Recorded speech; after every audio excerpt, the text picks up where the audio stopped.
Hi നമസ്കാരം. എല്ലാവർക്കും സുഖമാണെന്ന് വിചാരിക്കുന്നു. ഇന്ന് വെറൈറ്റിയും എന്നാൽ നല്ല ടേസ്റ്റിയുമായിട്ടുള്ള ഒരു ഈവനിങ് സ്നാക്ക് ആയിട്ടോ ബ്രേക്ക്ഫാസ്റ്റ് ആയിട്ടോ ലഞ്ച് ബോക്സിൽ കുട്ടികൾക്ക് കഴിക്കാൻ പറ്റുന്ന ഐറ്റം ആയിട്ടോ ഉണ്ടാക്കാൻ പറ്റുന്ന ഒരു അടിപൊളി ഐറ്റം. ഇത് നമ്മുടെ സ്വീറ്റ് പൊട്ടറ്റോ കൊണ്ടാണ് ഉണ്ടാക്കിയത് എന്ന് പറഞ്ഞാൽ ആരെങ്കിലും വിശ്വസിക്കുമോ? നമുക്ക് പോകാം നേരെ വീഡിയോയിലേക്ക്. വായോ. വൈകുന്നേരത്തേക്കുള്ള ചായക്കടിയാണ് ഉണ്ടാക്കാൻ പോകുന്നത്. മധുരക്കിഴങ്ങാണ് കേട്ടോ സ്വീറ്റ് പൊട്ടറ്റോ. ഇത് സാധാരണ നമുക്ക് അപ്പോൾ പുഴുങ്ങും പോലെ പുഴുങ്ങി കഴിക്കാറുണ്ട്. പക്ഷേ ഇവിടെ അത്ര വലിയ ഇഷ്ടമല്ല കേട്ടോ ആർക്കും. ഞാൻ മാത്രമേ അങ്ങനെ പുഴുങ്ങിയാൽ കഴിക്കാറുള്ളൂ. അപ്പോൾ അതുകൊണ്ട് ഞാൻ ഒരു സ്നാക്ക് ഉണ്ടാക്കാൻ പോവുകയാണ് ഇത് വെച്ചിട്ട്. പലർക്കും അറിയായിരിക്കും, എന്നാലും അറിഞ്ഞുകൂടാത്ത ആരെങ്കിലും ഒക്കെ ഉണ്ടെങ്കിൽ അവർക്ക് ഉപകാരപ്പെടട്ടെ. നാട്ടിലൊക്കെ മഴക്കാലത്തൊക്കെ കഴിക്കാൻ പറ്റിയ നമ്മളധികം എണ്ണയൊന്നും ഉപയോഗിക്കാതെ നമ്മൾ ഉണ്ടാക്കുന്ന ഒരു സ്നാക്ക്. ഇത് പിങ്ക് കളറിലാണ്, ഓറഞ്ച് കളറിലാണ് കിട്ടിയിട്ടുള്ളത്. ഇത് വൈറ്റ് കളറിലും കിട്ടാറുണ്ട് കേട്ടോ. നമുക്ക് പുഴുങ്ങി കഴിക്കാനാണെങ്കിൽ ഇത് കുക്കറിലിട്ട് ഒരു വിസിൽ വേവിച്ചാൽ മതി, അത് കറക്റ്റ് ആയിരിക്കും. ഇതിപ്പം പുഴുങ്ങി കഴിക്കാനല്ല, ഞാൻ സ്നാക്ക് ഉണ്ടാക്കാൻ പോവുകയാണെന്ന് പറഞ്ഞില്ലേ, അതിലേക്ക് കുറച്ച് വെള്ളവും കൂടി ഒഴിച്ചു കൊടുത്തിട്ട്, ഞാൻ എപ്പോഴും ചൂടുവെള്ളം ഒഴിക്കുന്നതുകൊണ്ട് ചൂടുവെള്ളം ഒഴിക്കുന്നു എന്നുള്ളതേ ഉള്ളൂ കേട്ടോ. നിങ്ങൾ ചൂടുവെള്ളം ഒഴിക്കണമെന്നൊന്നുമില്ല, സാധാ നോർമൽ വെള്ളം ഒഴിച്ചിട്ട് 2 വിസിൽ കേട്ടോ. അപ്പോൾ നമ്മളിത് വേകാനായിട്ട് വെക്കുന്ന സമയത്ത് കുറച്ച് ഉപ്പും കൂടി അങ്ങ് ഇട്ട് കൊടുക്കണം. അപ്പോൾ ആ കിഴങ്ങിൻ്റെ ഉൾഭാഗത്തൊക്കെ ആ ഒരു ഉപ്പ് പിടിക്കുന്നതിന് വേണ്ടിയിട്ടാണ് ഉപ്പും കൂടി ഇട്ട് കൊടുക്കുന്നത്. എന്നിട്ട് ഒരു 2 വിസിൽ കേട്ടോ. കുക്കറിൻ്റെ ആവിയൊക്കെ പോയിട്ടുണ്ട്. കണ്ടോ, ഇങ്ങനെയാണ് നമ്മുടെ പൊട്ടറ്റോ ഇരിക്കുന്നത്. നമുക്ക് ആ പൊട്ടറ്റോയെ ഈ ബൗളിലോട്ടങ്ങ് മാറ്റാം. സ്കിൻ റിമൂവ് ചെയ്യാനായിട്ട് എളുപ്പമാണ് കേട്ടോ. ഇതൊന്ന് ജസ്റ്റ് ഒന്ന് പിടിച്ചു കൊടുത്താൽ മതി, എപ്പോഴും തന്നെ ഇങ്ങ് വരും. നല്ല ചൂടായി ഇരിക്കുകയാണ്. നിങ്ങൾ എന്നെ കണക്ക് ഈ എപ്രാളം പിടിക്കണ്ട, പതുക്കെ സാവധാനത്തിലെടുത്താൽ മതി കേട്ടോ.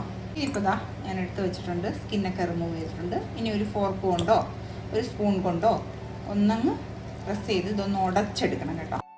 കോൺഫ്ലോർ അധികമൊന്നും ചേർക്കുന്നില്ല, ഒരു പിടുത്തം കിട്ടുന്നതിന് വേണ്ടിയിട്ട് ഒരു 1.5-2 ടേബിൾ സ്പൂൺ കോൺഫ്ലോർ ചേർക്കുന്നുണ്ട് കേട്ടോ. പിന്നെ മൈദയുടെ അളവ് നമുക്ക് പറയാൻ പറ്റില്ല. ഞാനിപ്പോൾ ഒരു 2 ടേബിൾ സ്പൂൺ മൈദയും കൂടി ചേർക്കുന്നുണ്ട്. മൈദ ഒരു 1/2 കപ്പ് വരെ നിങ്ങൾ കിട്ടുന്ന കിഴങ്ങിനുണ്ടല്ലോ, ആ പൊട്ടറ്റോ ഉണ്ടല്ലോ, പൊട്ടറ്റോയുടെ അതനുസരിച്ചിട്ട് ഇരിക്കും. ഇതിപ്പോൾ ഇനി കൈ കൊണ്ട് നന്നായിട്ട് ചപ്പാത്തി മാവിൻ്റെ അത്ര അങ്ങ് ടൈറ്റ് ആക്കണ്ട, ഒരല്പം കൂടി ലൂസാക്കിയിട്ട് കേട്ടോ. ആ ഒരു രീതിയിൽ നമുക്ക് ഇതിന് കുഴച്ചെടുക്കാം.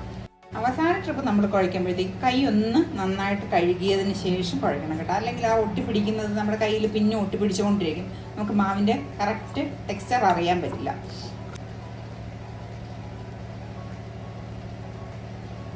ഒന്നും കൂടി ഒന്നങ്ങ് കുഴച്ച് അതൊന്നങ്ങ് മിക്സ് ചെയ്ത് വയ്ക്കാം കേട്ടോ. ഇനിയിപ്പോൾ ഞാൻ എടുക്കുന്നത്, നിങ്ങൾക്ക് ബോളായിട്ട് വേണമെങ്കിലും എടുക്കാം. ബോളായിട്ട് എടുക്കുമ്പോഴത്തേക്ക് നമുക്കിത് ഷാലോ ഫ്രൈ ചെയ്യാനായിട്ട് പാടായിരിക്കും. അപ്പോൾ നമ്മളൊരു സ്ക്വയർ ഷേപ്പിലോ അല്ലാതെ ഏതെങ്കിലും ഒരു ഷേപ്പിലെടുക്കാൻ നമുക്ക് ഷാലോ ഫ്രൈ ചെയ്യാനായിട്ട് കുറച്ച് ഈസി ആയിരിക്കും. അതുകൊണ്ടാണ് ഞാൻ ബോളായിട്ട് എടുക്കുന്നത്. ബോളായിട്ട് എടുക്കുമ്പോഴായിരിക്കും കാണാനൊരു ഭംഗി ഉണ്ടാവുക. പിന്നെ പ്രത്യേകം ശ്രദ്ധിക്കുക, നമ്മളിത് എടുക്കുന്ന സമയത്ത് കയ്യിലൊരല്പം എണ്ണ തടവി കൊടുക്കുക കേട്ടോ.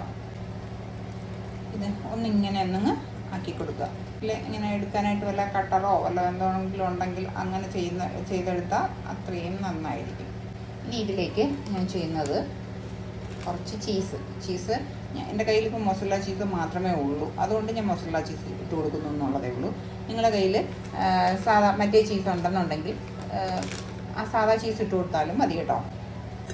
അപ്പോൾ നിങ്ങളുടെ ഇഷ്ടത്തിന് എങ്ങനെയാണെന്ന് വെച്ചാൽ, നമുക്ക് ഇതിനൊന്നും പ്രത്യേകം പറയാനൊന്നുമില്ലല്ലോ. ഞാൻ ചെയ്താൽ ഇതേ ഒരു ഷേപ്പാക്കി എടുത്തു. അതുപോലെ ഓരോന്നും നമുക്ക് ഷേപ്പ് ചെയ്തെടുക്കാം. അപ്പോൾ ഞാൻ പറഞ്ഞല്ലോ, ഇപ്പോൾ ചീസ് തന്നെ വെക്കണമെന്നില്ല. ചിലർക്ക് ചീസ് ഇങ്ങനെ വലിഞ്ഞ് വരുന്നത് ഇഷ്ടമല്ലായിരിക്കും. അപ്പോൾ ഓരോരുത്തരുടെ ഇഷ്ടത്തിനനുസരിച്ചിട്ട് മുട്ട വേണമെങ്കിൽ മുട്ട വെച്ചിട്ട് അത് അങ്ങനെ വേണമെങ്കിൽ ചെയ്യാം. ഉള്ളിയൊക്കെ സവാളയൊക്കെ വഴറ്റിയിട്ട് അങ്ങനെ ഫില്ലിങ്സ് വെച്ചിട്ട് അങ്ങനെ ചെയ്യാം.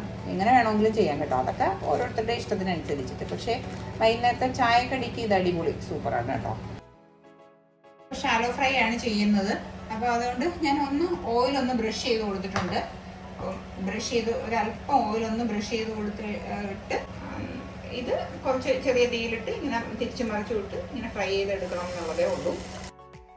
പ്രത്യേകം ശ്രദ്ധിക്കുക, ചെറിയ തീയിലിട്ട് മാത്രമേ ഇത് വേവിച്ചെടുക്കാവുള്ളൂ. നമ്മൾ ഷാലോ ഫ്രൈ ആണ് ചെയ്തെടുക്കുന്നത്, നമ്മൾ ഒരുപാട് ഓയിലിട്ടിട്ടല്ല ചെയ്തെടുക്കുന്നത്. അപ്പോൾ അതുകൊണ്ട് ചെറിയ തീയിലിട്ടിട്ട് 2 സൈഡും മറിച്ച് തിരിച്ചു വിട്ട് ആ സൈഡൊക്കെ ഒന്ന് മൊരിയിച്ചെടുത്ത് അങ്ങനെ വേണം ചെയ്യാനായിട്ട് കേട്ടോ. ഇത് ചെയ്യുമ്പോൾ പ്രത്യേകം ശ്രദ്ധിക്കുക, ഇതിൻ്റെ സൈഡൊക്കെ ഒന്ന് മൊരിയിച്ച് കൊടുക്കണം കേട്ടോ. ഈ സൈഡൊക്കെ ഒന്ന് എടുത്ത് ഇങ്ങനെ ഇതേപോലെ ഒന്ന് വെച്ച് ഒന്ന് റോൾ ചെയ്ത് കൊടുക്കുക. വളരെ ഹെൽത്തിയും നല്ല ടേസ്റ്റി ആയിട്ടുള്ള ഒരു ഈവനിങ് സ്നാക്ക്, അല്ലെങ്കിൽ നമുക്ക് ഡിന്നറിന് വേണമെങ്കിൽ ഇതിനകത്ത് ഉള്ളിലുള്ള ഫില്ലിംഗ് ഒന്ന് മാറ്റി കഴിഞ്ഞാൽ ഡിന്നറിനാണെങ്കിലും ബ്രേക്ക്ഫാസ്റ്റ് ആണെങ്കിലും ഒക്കെ അടിപൊളിയായിട്ട്, പിന്നെ കുട്ടികൾക്ക് ലഞ്ച് ബോക്സിൽ വേണമെങ്കിലും കൊടുത്തു വിടാൻ പറ്റിയ ഡാർ ഐറ്റമാണ്. നിങ്ങൾക്ക് ഇഷ്ടപ്പെട്ടിട്ടുണ്ടെങ്കിൽ ഒന്ന് ലൈക്ക് ചെയ്യാനും ഷെയർ ചെയ്യാനും സബ്സ്ക്രൈബ് ചെയ്യാനും മറക്കല്ലേ. ടേസ്റ്റുള്ള